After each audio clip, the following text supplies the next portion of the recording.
Chanson douce de Leila Slimani, prix Goncourt 2016, et non pas prix des Irrésistibles, Gallimard. Leila Slimani est une écrivaine et journaliste franco-marocaine qui a publié 7 livres depuis 1900. Depuis 1900, oui, sûrement. Depuis, elle m'aimera pas du tout. Depuis 2013. Elle est née le 3 octobre 1981 à Rabat. Elle est mariée à un banquier et elle est mère de 2 enfants. Un film sera porté à l'écran prochainement par la réalisatrice, je ne suis pas sûre de prononcer son nom correctement, Maï Wen, qui avait donné entre autres Police. Alors, ce que je vais vous dire ressemble énormément à son livre, mais ce n'est pas son livre. Regardez de quoi partait l'histoire. Paru aux États-Unis sous le titre « The Perfect Nanny », la nounou parfaite, le roman n'a pas connu un gros succès. De plus, Slimani a été malmenée par certains médias, dont le New Yorker Post, qui l'a accusée de s'être enrichie, et je cite, « en exploitant l'horreur réelle d'une famille new-yorkaise ». Procès de Yoselin Ortega, surnommée la nounou tueuse par les tabloïds new-yorkais, car vers 17h30, le 25 octobre 2012, 2 des enfants, dont cette dominicaine d'origine, prenaient soin depuis le début, depuis 2011, âgés de 2 et 6 ans, qu'ils ont été retrouvés dans la baignoire du chic domicile familial de l'Upper West Side, poignardés à mort. Au moment où leur mère, Marina Krim, a découvert la scène effroyable, la nounou a plongé un couteau dans son propre cou, tentant en vain de mettre fin à ses jours. Pendant des années, l'avocate d'Ortega s'est battue de son côté pour mettre de l'avant l'irresponsabilité mentale de sa cliente et supprimer certaines de ses déclarations incriminantes. Pour ceux et celles qui avaient lu le livre, je trouve qu'il y a drôlement des ressemblances. Alors voici ce qu'une membre de Laval-Vimont a dit de ce roman.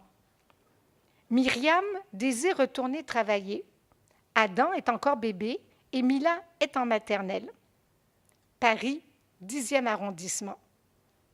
Myriam et son mari vont chercher une nounou et semblent avoir trouvé la perle rare, Louise. Elle a de bonnes références. Les derniers employeurs étaient très contents. Louise est parfaite avec les enfants et en plus, elle fait la lessive, les repas, elle est toujours disponible. De plus en plus, les parents comptent sur elle, mais Louise compte également sur eux. Une dépendance dangereuse. Même si on connaît le drame dès la première page, on s'accroche à cette chronique d'une descendante aux enfers pour comprendre ce qui s'est passé. Poignant. Voici ce qu'une membre de Bromont en a dit. Le titre, Chanson douce, laisse présager d'un roman tout en douceur et en finesse. Mais dès les premières lignes, d'une indicible violence et en perdre le souffle, dès les cris fauves de la douleur de Myriam qu'on entend au fond du ventre, Leila Slimani nous amène dans le monde de la nounou. Dans un style à la fois tout simple, mais dont chaque mot est choisi à la perfection, ce roman éprouvant est mené de main de maître, d'une main glacée. À part une sensation angoissante durant ma lecture, je le termine en lui décernant un énorme coup de cœur. Alors voilà, 3e position cette année. Qui désire? Oui, s'il vous plaît.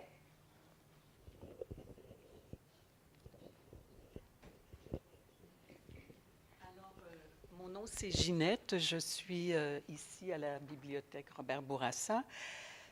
Bon, écoutez, j'ai le goût de partager un peu l'émotion que j'ai vécue en lisant ce livre-là. D'abord, après les 15 premières pages, j'ai fermé le livre en me disant, bien que je me sois engagée à le lire, je ne le lirai pas tellement j'étais bouleversée. Les 15 premières pages décrivent de façon horrible le meurtre de 2 enfants. Je l'ai mis de côté et lorsque je l'ai repris, après avoir parcouru plusieurs autres livres, Je suis restée avec un stress incroyable au cours de ce livre, de la lecture. C'est un livre qui est écrit de façon crue. C'est une écriture qui est vraiment remarquable.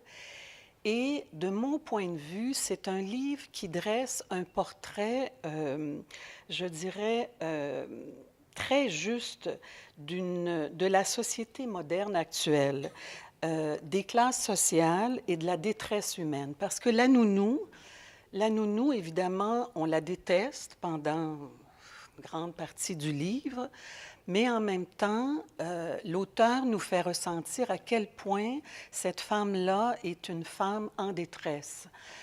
Et c'est beaucoup l'histoire des nounous, c'est-à-dire que ce sont souvent des personnes, des femmes surtout, qui ont manqué d'amour et pour qui le rôle de nounou, c'est de donner de l'amour et d'aller en chercher. Alors moi, ça m'a beaucoup touchée, cette dimension-là. Et c'est aussi un portrait très juste des jeunes couples qui veulent à tout prix réussir, qui sont débordés par les tâches à accomplir, qui sont elle est une superwoman, elle n'arrive pas, c'est un couple qui adore ses enfants, qui ont pris un temps fou pour choisir la nounou et qui n'ont eu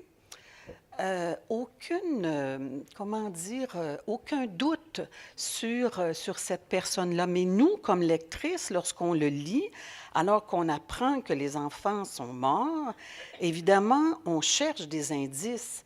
Et au fait, il y a beaucoup d'indices au cours de la lecture, sauf que les parents sont des parents modernes, très, très occupés, qui travaillent de plus en plus tard, de plus en plus de longues heures, oublie de voir finalement les failles, parce qu'elle est parfaite. C'est une fée dans la maison, cette nounou-là, au point où même les parents l'invitent en Grèce avec eux et ne soupçonnent absolument pas ce qui se cache derrière cette personnalité, qui est une personnalité finalement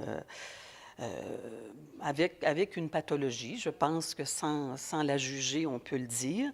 Mais c'est vraiment un livre qui décrit avec justesse la détresse humaine et cet engouement qu'ont les couples modernes d'arriver à des sommets de réussite sociale. Alors voilà, je suis déçue que ce ne soit pas le premier, mais en même temps, je comprends tout à fait parce que c'est une épreuve que de traverser ce livre-là. Mais pour les gens qui aiment la richesse de l'écriture, qui aiment aussi la description d'un portrait social qui est tellement juste et qui est universel, je vous invite à le lire. Voilà.